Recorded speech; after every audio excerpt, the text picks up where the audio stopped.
आज कक्षा द्वादश की इस वीडियो में हम लोग पढ़ने जा रहे हैं न्यूमेरिकल पोर्शन के बाद अपने आने वाले नए टॉपिक को, जो कि पीडीएफ के पेज नंबर 28 पर आ रहा है। ठीक है ना। तो चलिए आज हम प्रारंभ करते हैं आज की रसायन विज्ञान की इस कक्षा में, जो कि आप हमारे साथ अजय सैनी के साथ में शेयर करने वाले हैं। द्रवों का वाष्प दाब, द्रवों का वाष्प दाब यानी कि वेपर प्रेशर ऑफ लिक्विड। क्या होता है वेपर प्रेशर ऑफ लिक्विड? अगर आप इसको नॉर्मली अपनी भाषा में भी समझने का प्रयास करते हैं तो बहुत इजी है। क्या है द्रवों का वाष्प दाब? इनको बोल दो कि आवाज़ ना करें, जो थोड़ा कम शोर रखें। ये एक पात्र है, ये पात्र है, इसमें आप जो है भाई ये पानी भरा हुआ है, यानी कि द्रव भरा हुआ है, कोई भी लिक्विड भी ले सकते हैं आप लोग। और इस पे आपने यहाँ पे पिस्टन लगा दिया। ठीक है जी। पिस्टन को पी से प्रदर्शित करते हैं और यहाँ से आपने इसको क्या करना शुरू कर दिया? हीट करना शुरू कर दिया। तो हीट करेंगे तो इसके अंदर प्रेशर बनेगा, जैसे कुकर के अंदर बनता है ना। तो वो प्रेशर के कारण ये जो पिस्टन है ये इस पर धक्का मारेगा। कौन? दाब। जो इसके द्रव के मॉलिक्यूल के बीच में प्रेशर बना है वो मॉलिक्यूल इस पिस्टन पर धक्का मारेंगे और इसको बाहर की ओर धकेलने का प्रयास करेंगे। तो द्रवों के द्वारा लगने वाला ये दाब जो है ये द्रवों का वाष्प दाब कहलाता है। क्यों? क्योंकि जब किसी भी द्रव को गर्म करते हैं तो उसकी वाष्प बनती है और वो वाष्प प्रेशर लगाती है इस पिस्टन पर। तो इस लगने वाले दाब को हम किस नाम से जानते हैं? क्या जी? द्रवों का वाष्प दाब यानी कि वेपर प्रेशर ऑफ लिक्विड आप लोग इसको कहते हैं। चलिए स्टार्ट करते हैं। किसी ताप पर द्रव व उनके दाब के मध्य परिभाषा कैसे देते हैं? परिभाषा देने का तरीका क्या है बेटे? किसी ताप पर द्रव व उनके दाब के मध्य साम्य की अवस्था में वाष्प के द्वारा, क्या जी? द्रव व उनके दाब के मध्य साम्य की अवस्था में, द्रव और उनके दाब के मध्य लिख लो। इस तरीके से याद करने का तरीका है, थोड़ा सा कंफ्यूजन रहता है। तो क्या कहेंगे? किसी ताप पर द्रव व उनके दाब के मध्य साम्य की अवस्था में वाष्प के द्वारा, क्या भाई? साम्य की अवस्था में किसके द्वारा? वाष्प के द्वारा द्रव की सतह पर लगने वाला दाब ही द्रव का वाष्प दाब कहलाता है। ठीक है। क्या कहा? दोबारा से सुनिए। किसी ताप पर द्रव के और उसके दाब के मध्य, द्रव के और उसके, ये द्रव है ना, ये द्रव व इसके दाब के मध्य साम्य की अवस्था में, यहां भी लिख दीजिए अगर चित्र से समझना चाहते हैं। साम्य की अवस्था में, आगे समझ में, इसके अंदर जो वाष्प बनी है वो वाष्प के द्वारा इस द्रव की सतह पर लगने वाले दाब को ही हम क्या कहते हैं?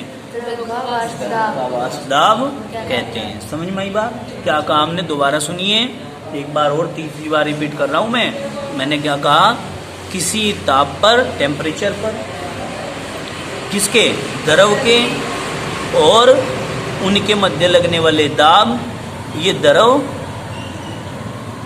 और ये जो लग रहा है ये, इनके मध्य लगने वाले दाब के मध्य जो साम्य उत्पन्न हो रहा है, मतलब साम्य की अवस्था में, ठीक है, वाष्प के द्वारा द्रव की इस सतह पर लगने वाले दाब को ही हम क्या कहते हैं?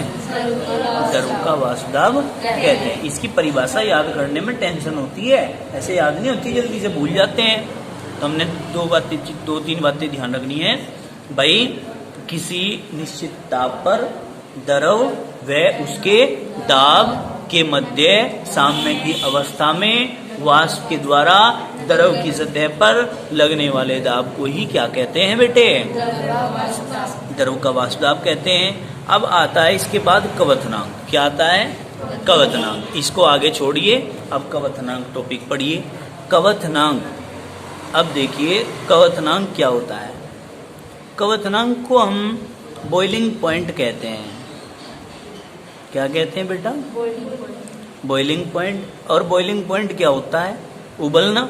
हिंदी में अगर हम बात करें तो बॉइल करना मतलब उबालना, या नहीं? आई नहीं क्या समझ में बात? बॉइल करना मतलब उबालना। क्या? उबालना। कैसे उबालना? जैसे दूध उबल जाता है फिर क्या कहें? हाय राम, दूध उबल गया है। जैसे पानी गर्म करते हैं तो पानी उबलता है, खड्डो पकता है, तो उसमें से क्या होते हैं? बुलबुले उठते हैं, और जो अंदर की हाइड्रोजन होती है, ऑक्सीजन होती है, वो बुलबुलों के रूप में आती रहती है बाहर। तो मतलब कहने का क्या है कि उबालना ही कवथनांक है। उबालना कवथनांक है क्या? उबालना तो प्रक्रिया है, कवथनांक नहीं है उबालना। जिस ताप पर क्या? जिस ताप पर द्रव उबलता है आप क्या कह सकते हो? जिस ताप पर द्रव उबलता है, यहाँ देखो, जिस ताप पर द्रव उबलता है उसे क्या कहते हैं बेटे? उसे कहते हैं उसका कवथनांक। या फिर आप क्या कह सकते हो? जिस ताप पर किसी द्रव का वाष्प दाब उसके वायुमंडल दाब के बराबर हो जाता है। क्या कहा? जिस ताप पर किसी द्रव का वाष्प दाब उसके वायुमंडल दाब के बराबर हो जाता है, उसको भी आप क्या कह सकते हो? कवथनांक कह सकते हो। अब देखिए, किसी द्रव का वह ताप बिंदु या वह ताप जिस पर उसका वाष्प दाब उसके वायुमंडल दाब के बराबर हो जाता है, उसका कवथनांक कहलाता है। क्या कहलाता है? उसका कवथनांक कहलाता है। बताइए जरा, इतनी बात समझ में आई क्या? कोई दिक्कत तो नहीं है? आगे चलिए, क्या कहेंगे?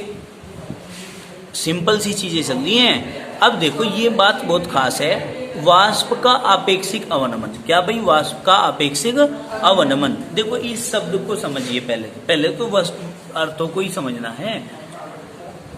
वाष्प का आपेक्षिक अवनमन, अवनमन होता है कमी। क्या होता है जी? कमी। ब्लैक पेन है, डार्क सा चलने वाला।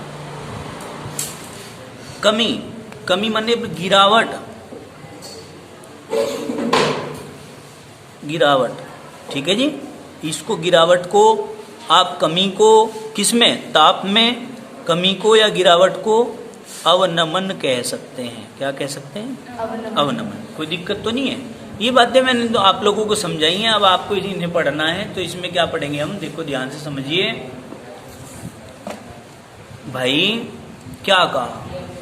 किसी विलयन के वाष्प दाब में अवनमन तथा शुद्ध विलायक के वाष्प दाब के अनुपात को। सुनियो बात, किसी विलयन के वाष्प दाब में अवनमन मतलब वाष्प दाब में होने वाली कमी तथा शुद्ध विलायक के वाष्प दाब के अनुपात को। शुद्ध विलायक के वाष्प दाब के अनुपात को विलयन का आपेक्षिक वाष्प दाब अवनमन कहते हैं। आपेक्षिक शब्द आ गया जब अनुपात की बात आ जाती है ना कहीं। यहाँ पे अनुपात की बात नहीं गई क्या? ये नहीं रही क्या बात अनुपात की? क्या कहा?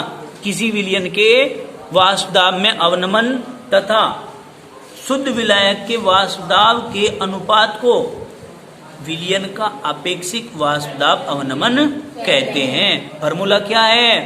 विलयन के वाष्प दाब में अवनमन बराबर, विलयन के वाष्प दाब में अवनमन बराबर विलायक का वाष्प दाब माइनस एस मतलब सॉल्यूशन। ओ माने ऑब्जेक्ट, विलायक मानते हैं ओ को। क्या मानते हैं? विलायक का वाष्प दाब माइनस विलयन का वाष्प दाब। ये तो ये हो गया। आपने परिभाषा के अनुसार क्या बात कही है? आपने कहा है कि शुद्ध विलायक का वाष्प दाब P है तो विलयन का आपेक्षिक वाष्प दाब अवनमन। शुद्ध विलायक का कितना कह दिया भाई, PO मानो, PO क्या मानोगे, PO मानोगे, ठीक है जी, क्या मानेंगे भाई, PO मानेंगे। अब आप कह रहे हैं परिभाषा के अनुसार, देखो ध्यान से सुन लो, हमने कहा कि विलयन के वाष्पदाब में अवनमन तथा शुद्ध विलयन के वाष्पदाब में अवनमन तो ये रहा, तथा शुद्ध विलायक के वाष्पदाब के अनुपात को क्या कहते हैं, विलयन का अपेक्षिक वाष्पदाब अवनमन कहते हैं। देखो ध्यान से, परिभाषा के अनुसार क्या कहा है भाई, इसने कहा है विलयन का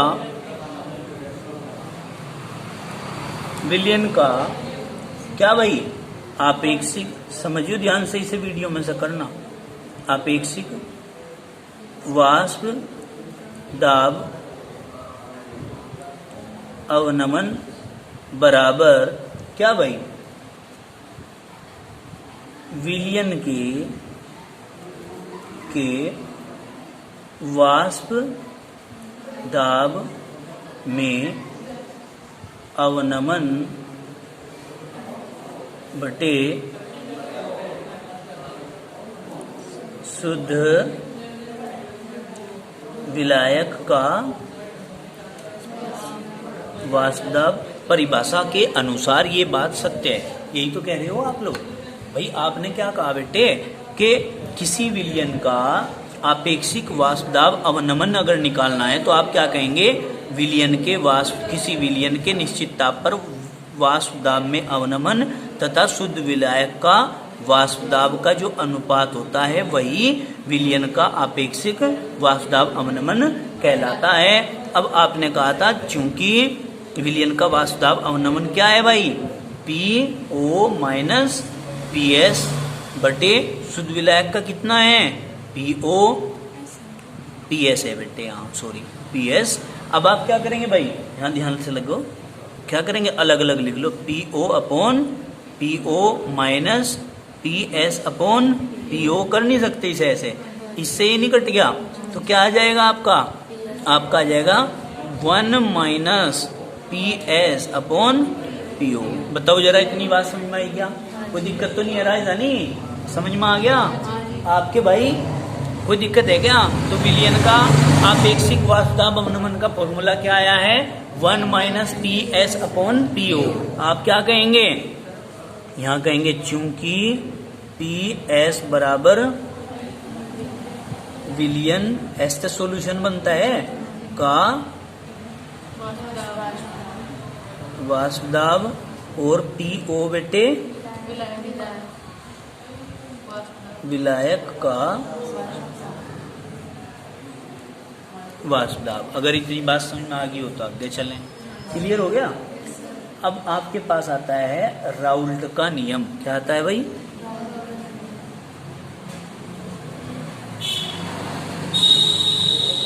राउल्ट का नियम, इसे आप राउल्ट ला बोल देते हैं, क्या बोल देते हैं, राउल्ट ला। चलिए लाइए दीजिए। अब आप क्या करेंगे, राउल्ट के नियम को पढ़ेंगे।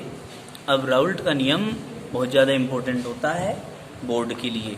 देखिए क्या कहा, राउल्ट का नियम मोस्ट इम्पोर्टेंट है, आएगा ही आएगा, ठीक है, बच्चों ने लिख रखा है नोट्स में, इम्पोर्टेंट है, बहुत ज़्यादा खास है, खसम खास है। देखो, 2 या 2 से अधिक द्रवों से मिलकर बने किसी मिश्रण का, क्या, 2 या 2 से अधिक द्रवों से मिलकर बने, 2 या 2 से मानना तुम द्रव हो, तो 2 या 2 से अधिक द्रवों के मिश्रण बना लिया, मिला करके बना लिया मिश्रण का निश्चित ताप पर वाष्पदाब, निश्चित ताप पर वाष्पदाब उस मिश्रण में उपस्थित प्रत्येक अवयव के हैं, उस मिश्रण में उपस्थित प्रत्येक अवयव के काय के आंशिक दाब के योग के बराबर होता है। क्या कहा भाई, 2 या 2 से अधिक द्रवों से मिलकर बने मिश्रण का निश्चित ताप पर वाष्पदाब जो होता है वो उस मिश्रण में उपस्थित प्रत्येक अवयव के आंशिक दाब के योगफल के बराबर होता है। अब ये बहुत सिंपल भी है, देखो कैसे, माना किसी मिश्रण में क्रमशः A, B, C आदि द्रव उपस्थित हैं। भाई A B C D E F, आपको कहीं तक कुछ भी ले सकते हो, है ना। इतने यार, इतने तो मिलाते भी नहीं, 2 या 2 से अधिक यानी कि 4-5 मिला दिए ज्यादा, बस इससे ज्यादा तो मिलाएंगे नहीं, ठीक है नहीं। तो भाई हमने कहा ए बी सी उपस्थित हैं, तो उनका मिश्रण का वाष्प दाब निकालना है। तो आप क्या कहेंगे, आप कहेंगे पी मिक्सचर, मतलब पी मिश्रण बराबर होगा, ठीक है, पी ए के प्लस पी बी के प्लस पी सी के, और यदि और भी मिला रखे हैं तो ये ETC कर दीजिए, कोई दिक्कत तो नहीं है। फिर क्या करना है, अब अकॉर्डिंग टू राउल्ट्स लॉ, क्या भाई, अकॉर्डिंग टू राउल्ट लॉ, देखिए क्या होगा, ध्यान से देखेंगे। अकॉर्डिंग टू राउल्ट लॉ क्या बात कही है, राउल्ट के नियम के अनुसार कि वाष्प दाब का आपेक्षिक अवनमन, क्या जी, वाष्प दाब का आपेक्षिक अवनमन विलेय के मोल प्रभाज के बराबर होता है। शुरू में राउल्ट ने ये बात कही, क्या कहा बेटे, समझियो, ये यहाँ जो विलेय है ना, बाद में चल के यहाँ क्या आ जाएगा, बदल जाएगा, ठीक है। देखो, वाष्प दाब का आपेक्षिक अवनमन, ठीक है जी, विलेय के मोल प्रभाज के बराबर होता है, अभी अभी हमने निकाला था। फिर हम क्या कहेंगे, विलयन का वाष्प दाब का आपेक्षिक अवनमन बराबर विलेय का मोल प्रभाज, यही तो बात कही, अवनमन विलेय के मोल प्रभाज के बराबर होता है। ये देखो बराबर है क्या नहीं है, ठीक है। अब इसे हम फॉर्मूले में रख देंगे और सॉल्यूशन निकालेंगे। अभी आप विलेय के कह रहे हो, बाद में आप कहोगे कि विलायक के मोल प्रभाज के बराबर होता है, बाद में ये विलेय जो है ये विलायक बन जाएगा, क्या बन जाएगा, विलायक। तो अभी अभी क्या बात कही, ध्यान से समझो, विलयन के वाष्प दाब का आपेक्षिक अवनमन, आपेक्षिक अवनमन हमने लिखा लदा भी अभी PO minus PS upon PO बराबर होता है किसके, विलेय के मोल प्रभाज के। मोल प्रभाज हमने न्यूमेरिकल से पहले निकाला नहीं था फॉर्मूला, तो विलेय के मोल प्रभाज में small n upon small n plus capital N नहीं आया था, आया था कि नहीं आया था। तो बेटे हम क्या करते हैं, अब देखो इसे चेंज करते हैं, हमने सीधे सीधे वही फॉर्मूला लगाना है, क्या जी, PO minus PS upon, sorry PO, इसको अलग अलग रखना था, यहाँ क्या करेंगे, PO upon PO minus PS upon PO बराबर small n upon small n plus capital N, यही तो था भाई। अब क्या करेंगे, इससे ही कट गया तो क्या आ गया, 1 माइनस PS अपॉन PO बराबर small n upon small n plus capital N, यही तो थी बात। अब क्या करेंगे बेटे, बताइए, ये जो वैल्यू है इसकी, ये जो वैल्यू है इसकी 1, हम इसको उठा करके इधर ले आते हैं, ठीक है। तो क्या हो जाएगा, PS अपॉन PO बराबर 1, देखो ये वैल्यू है यहाँ, इसको आप उठा करके इधर ले गए, PS अपॉन PO को आप सपोज ऐसे भी कर सकते हैं, आप इधर ले आए, इधर ले आए तो ये माइनस का था तो प्लस का हो गया, ये 1 तो ज्यों का तो है, ये माइनस भी ज्यों का तो है, ये क्यों है ज्यों का तो, क्योंकि ये n upon n plus capital N, small n plus capital N, ये यहाँ प्लस का था, ये उधर जाके माइनस का हो गया, तो माइनस ही तो रखेंगे, small n upon small n plus capital N। बताओ जरा, इतनी बात समझ में आई क्या, कोई दिक्कत है। अब क्या करेंगे, स्टेप टू स्टेप आगे बढ़ेंगे। देखो PS अपॉन PO, समझ में आ रहा बेटे, बराबर इसकी गुना करो, इसमें पूरे की इसमें गुना करो, तो क्या आ जाएगा, small n plus capital N minus small n upon small n plus capital N। Small n से स्मॉल n कट गया कि नहीं, तो क्या आ गया बेटे, यहाँ पे आ जाएगा आपका, मैं यहाँ ऐसे कर देता हूँ, यहाँ से करते हैं इसको, ठीक है। देखो ध्यान से भाई, PS अपॉन PO बराबर capital N upon small n plus capital N, ये आ गया। शुरू में क्या था, small n upon small n plus capital N, अब क्या आ गया, small n capital N upon small n plus capital N, ये आ गया। अब आप इसको एक स्टेप आगे और भी बढ़ा सकते हैं, क्या, PS बराबर, इसको इधर ले जाओ, ठीक है, तो क्या आ जाएगा, PO capital N upon small n plus capital N। बताओ इतनी बात समझ में आई क्या? ठीक है। अब ये यहाँ स्थिरांक का काम करता है, PO का का काम करता है स्थिरांक का। तो अगर हम इसको हटा देंगे तो PS अनुक्रमानुपाती capital N upon small n plus capital N, ये आपका फॉर्मूला आ जाता है। कोई दिक्कत है क्या? तो अब आप क्या कहेंगे? अब आप कहेंगे अतः, वो जो बात कह रहे थे शुरू में कि विलय के मोल पर भाज्य के बराबर होता है, वो खत्म हो गई अब इस फॉर्मूले से। ये सिद्ध करके हमने जो निकाला है, अब हम क्या कहेंगे? अतः किसी विलयन का वाष्प दाब, ये एस क्या है? विलयन, और टी क्या है? दाब। तो हम क्या कहेंगे? किसी विलयन का वाष्प दाब, तो ये क्या है? कैपिटल N आ रहा, उसके विलायक के मोल प्रभाज, ये विलायक का मोल प्रभाजी तो है, के अनुक्रमानुपाती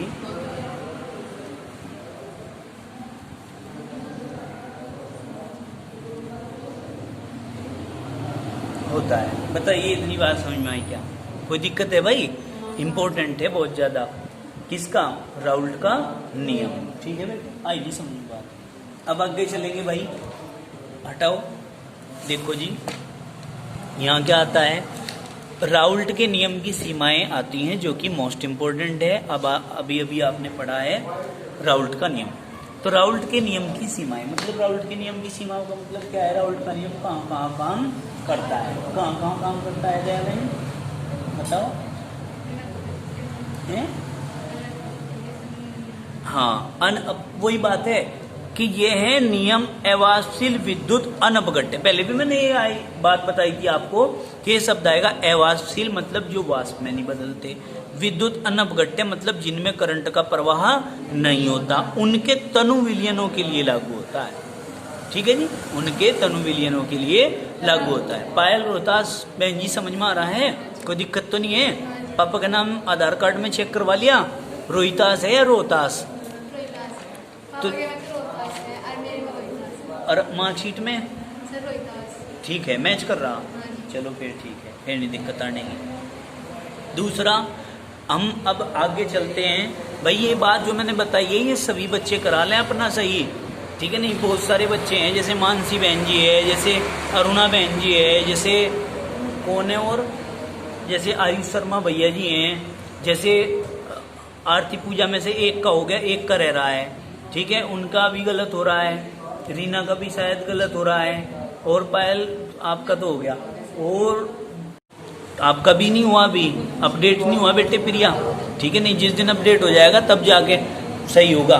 प्रियांशु आपका तो हो गया, तो मधु आपका आय प्रमाण पत्र रह रहा है। ठीक है, फार्म नहीं भरे जा रहे हैं, बहुत दिक्कत हो रही है। ठीक है, नहीं तो जिनका नहीं भरा जा रहा उनका क्या है, हम फार्म भर के फोटो खींच के भेज देंगे भाई, अपना सही कराना करा लो, नहीं कराना मत कराओ, आने की नहीं स्कॉलरशिप। जिनका हो गया फाइनल उनको हम भेज देंगे। तो बेटे आपने नहीं कराया, उसको सही करा लो। ठीक है, हाँ, उसको लेकर आना मार्कशीट को, आधार कार्ड को अपने, फिर कल को चेक कराना मेरे से, जो मैं स्लिप बना के दूंगा उसके अनुसार उसे चेंज कराना। ठीक है, अब देखो, यह है नियम उन पदार्थों के विलयनों के लिए या विलयनों के विलायक के मध्य, उन पदार्थों के विलयनों के विलायक के मध्य। भाई विलयनों के अंदर विलायक तो होता होगा कुछ, आगे सुन में, विलयनों के विलायक के मध्य कोई रासायनिक अभिक्रिया होती है, उन पर लागू होता है। का यह नियम उन पदार्थों के विलयनों के विलायक के मध्य कोई रासायनिक अभिक्रिया होती है, उन पर लागू होता है। दूसरा पॉइंट क्या कहा? यह है उन पदार्थों के विलयनों के लिए वियोजन तथा संगुणन की प्रकृति दिखाते हैं। ठीक है जी, उन पदार्थों के लिए क्या करते हैं? ये वियोजन या संगुणन की प्रकृति दिखाते हैं। इसको एक बार अच्छे से चेक करना पड़ेगा बुक से, मुझे लगता है इसमें कुछ त्रुटि हो रही है। ठीक है भाई, भाई उन विलयनों के लिए लागू होता है जिनमें वियोजन अथवा संगुणन की प्रकृति दिखाते हैं। ठीक है, इसे रोक दो अभी यहीं पर, काम को पहले बुक मंगाते हैं। आप लोग देख रहे हैं ये नियम पढ़ रहे हैं, लेकिन इसमें थोड़ी मिस्टेक मुझे लग रही है, तो इस मिस्टेक को हम दूर करते हैं। क्या कहेंगे, यह नियम उन पदार्थों के विलयनों के लिए लागू नहीं होता है जहां विलायक से, जहां पर विलय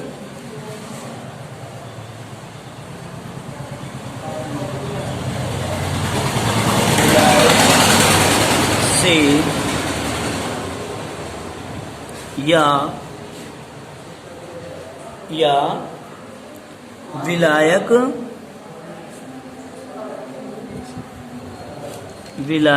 के मध्य कोई रासायनिक अभिक्रिया होती है। ठीक है भाई, उन विलयनों के लिए लागू नहीं होता जिनमें विलय विलायक से या विलायक से कोई क्रिया करता है, ये वहां पर लागू नहीं होता है। ठीक है, अब दूसरी बात क्या कही, यह है उन पदार्थों के विलयनों के लिए लागू नहीं होता, आगे सुन में, लागू विलयनों के लिए लागू नहीं होता है जो विलायक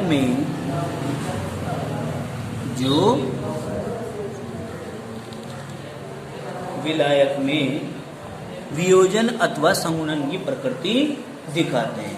आगे समझ में कोई दिक्कत तो नहीं है भाई, ये चीज आपको ध्यान रखनी है कि भाई ये नियम उन पदार्थों के विलयनों के लिए लागू बिल्कुल भी नहीं होता है जहां विलय विलायक से या फिर विलायक से क्रिया कर लेता है या उनके मध्य कोई रासायनिक अभिक्रिया होती है, उनके लिए लागू नहीं होता है। दूसरा का यह है उन पदार्थों के विलयनों के लिए लागू नहीं होता जो विलायक में वियोजन अथवा संगुणन की प्रकृति दिखाते हैं। विलायक में किसकी, वियोजन की या संगुणन की प्रकृति दिखाते हैं, उनके लिए भी ये लागू नहीं होता है। क्लियर होगी बात बेटे, जहाँ कहीं भी मतलब मिस्टेक होती है ना, तो पढ़ते समय जब हम किसी चीज को पढ़ते हैं तो आभास हो जाता है कि यहाँ कुछ ना कुछ मिस्टेक है। नहीं तो अब से पहले भी तो पढ़ रहे थे, यहीं क्यों आभास हुआ, तो मुझे लगा कि नहीं यहाँ पर गलती है, क्योंकि ये नियम ही नहीं है, उल्टा हो रहा है। समझ में आई बात। अभी कल परसों भी हमने पढ़ा था कि उन तनु विलयनों के विद्युत अवाष्पशील अनअपघट्य पदार्थों के लिए लागू होता है, सांद्र विलयनों के लिए लागू नहीं होता। अभी भी तो पढ़ी थी, सीमाएं किसकी पढ़ी थी आपने, कहेगी ये तो राउल्ट की सीमाएं पढ़ी हैं, कहेगी थी में सीमाएं किसकी थी, उसकी थी, उसकी थी, उसकी इसकी किसकी थी भाई, परासरण दाब की सीमाएं थी। समझ गए। देखो भाई बेटे, आदर्श विलयन इसको कहते हैं आइडियल सॉल्यूशन। क्या कहते हैं, आइडियल सॉल्यूशन। आइडियल सॉल्यूशन किसको बोलते हैं, जो विलयन ताप व सांद्रता की सभी परिस्थितियों में राउल्ट के नियम का पालन करते हैं। क्या कहा, जो विलयन ताप व सांद्रता की सभी परिस्थितियों में राउल्ट के नियम का पालन करते हैं, आदर्श विलयन कहलाते हैं। अब क्या कहेंगे, फॉर एग्जाम्पल C6H6 यानी कि benzene, toluene, hexane, heptane, ethyl bromide, ethyl iodide आदि द्रव युग्म आदर्श विलयनों की भांति व्यवहार करते हैं। आदि द्रव युग्म, ये इकट्ठा शब्द है बेटे। आदि द्रव युग्म आदर्श विलयन की भांति व्यवहार करते हैं। कोई इन सभी द्रव युग्मों के विलयनों में अनेक घटक अणुओं के मध्य आकर्षण बल समान भी होते हैं। क्या कहा, क्योंकि इन सभी द्रव युग्मों के विलयनों में, ये जितने भी द्रव युग्म जोड़े पढ़ाए हैं द्रवों के, इनके विलयनों में अनेक घटक अणुओं के मध्य आकर्षण बल समान होता है। घटक अणुओं के मध्य, घटक अणु जानते हो ना, यानी कि जिनसे मिला करके इनको बनाया है, छोटे छोटे कार्बन, हाइड्रोजन, जो ऑक्सीजन है इसके अंदर, उनके मध्य क्या होता है, आकर्षण बल समान होता है। ठीक है नहीं। अब देखिए इसमें कार्बन के 6 हैं, टॉलुइन में भी तो कार्बन के 6 हैं। आगे समझे, तो कार्बन कार्बन के मध्य जो अट्रैक्शन फोर्स होगा वो समान नहीं है, समझ गए। तो इसलिए कहा कि ये किसकी बाती व्यवहार करते हैं भाई, बताओ, आदर्श विलयनों की बाती व्यवहार करते हैं। तो आदर्श विलयन समझ में आया। आगे चलते हैं। राउल्ट के नियम से अवाष्पशील पदार्थों के अणुभारों की गणना करना। क्या? राउल्ट के नियम से पदार्थों के अणुभारों की गणना करना इंपॉर्टेंट है बेटे, इसको जरा ध्यान से देखेंगे आप लोग। लाओ जी कॉपी दो, कॉपी रखिए, लो भाई, लाइए बेटा, बताओ क्या कहेंगे भाई। राउल्ट के नियम से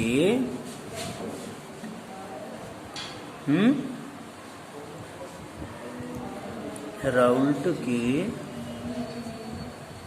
नियम से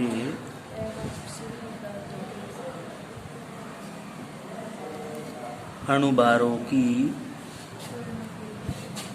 गणना करना। गणना किसकी करेंगे बताओ भाई, अवाष्पशील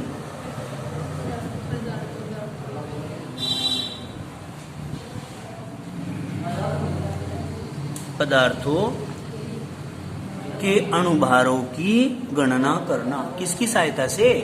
राउल्ट के नियम की सहायता से। अतः क्या कहेंगे, according to Raoult's law, according to Raoult's law, तो हम क्या कहेंगे, PO minus PS upon PO बराबर क्या था, विलेय के मोल पर भाज के बराबर होता है जी, यही तो था। अब आप क्या कहेंगे बेटे इसमें, अति तनु विलयनों के लिए आपको पता ही है, आपने अभी अभी सीमाओं में पढ़ा कि राउल्ट का नियम केवल विद्युत अनपगट्य अवाष्पशील पदार्थों के तनु विलयनों के लिए लागू होता है, सांद्र विलयनों के लिए लागू नहीं होता। तो जब विलयन अति तनु है, सुनिए बात, जब विलयन अति तनु है, यहां पर इसमें लॉजिक आता है, ठीक है, यहां पे है लॉजिक। जब विलयन अति तनु है तो अति तनु विलयन कौन सा होता है, जिसमें विलय की मात्रा बहुत ही कम हो, है ना के बराबर हो, अतः। अब क्या कहेंगे हम, अति तनु विलयनों के लिए मतलब क्या है, जिसमें विलय की मात्रा अति न्यून होती है, ठीक है भाई। अब आप कहिए इसमें N प्लस कैपिटल N, अब कह रहे हैं N प्लस कैपिटल N, यानी कि ये विलय और ये विलायक, इस विलायक में ये मात्रा बहुत ही कम है, अति न्यून है, तो ये विलयन लगभग विलायक के बराबर होगा। आई नहीं समझ बात भाई, जब इसकी मात्रा बहुत ही कम है, ना के बराबर है, तो कैपिटल N ही रहेगा। आई नहीं समझ में, ऐसा विलयन जिसमें विलय की मात्रा बहुत ही कम होती है, तो वो तो विलायक ही है, बस समझ में नहीं आई बात। तो ये खाली हम यहाँ पर क्या मान लेते हैं, कैपिटल N। क्यों? क्योंकि स्मॉल n की वैल्यू बहुत ज्यादा कम है। तो हम क्या करेंगे बेटे, PO minus PS upon PO, ठीक है। तो यहाँ क्या करेंगे हम, स्मॉल n अपॉन, ये देखिए यहाँ ध्यान से कैमरा सेट कर लेते हैं, PO minus PS upon PO, और ये यहाँ स्मॉल n अपॉन, इसकी जगह क्या रख देंगे हम, इसकी जगह कैपिटल N। अब आपको पता है चूंकि स्मॉल n बराबर W अपॉन M, क्योंकि स्मॉल n होते हैं मोल, और मोल बराबर होती है मात्रा बटे अणुभार, यदि आपको ध्यान हो तो यही होता है ना। अब बेटे PO minus PS upon PO, रिमझिम समझ में नहीं आ रहा क्या, स्मॉल n की वैल्यू क्या है, small w upon small m बटे कैपिटल एन की वैल्यू क्या आ जाएगी भाई। इसी प्रकार कैपिटल एन बराबर capital W upon capital M, तो यहाँ पे capital W upon capital M, बाहर वालों की गुणा अंदर वालों की गुणा कर लेंगे। तो हम क्या करेंगे बेटे, P O minus P S upon P O बराबर स्मॉल डब्ल्यू गुणा कैपिटल एम बटे कैपिटल डब्ल्यू गुणा स्मॉल एम। आगे समझ में कोई दिक्कत तो नहीं है। ये आपका फॉर्मूला तैयार हो जाता है किसके लिए, राउल्ट के नियम से अवाशील पदार्थों के यदि अणुभारों की गणना करनी है तो। आगे समझ में, तो हम इस सूत्र से गणना कर सकते हैं। तो क्या कहेंगे भाई, इस सूत्र के माध्यम से अवाशील पदार्थों के, लिख दूं यहां पे, ये लिख देते हैं, अतः इस सूत्र की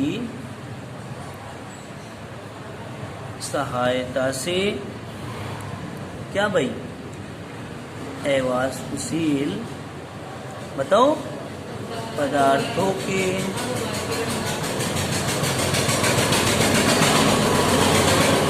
अणुभारों की गणना की जा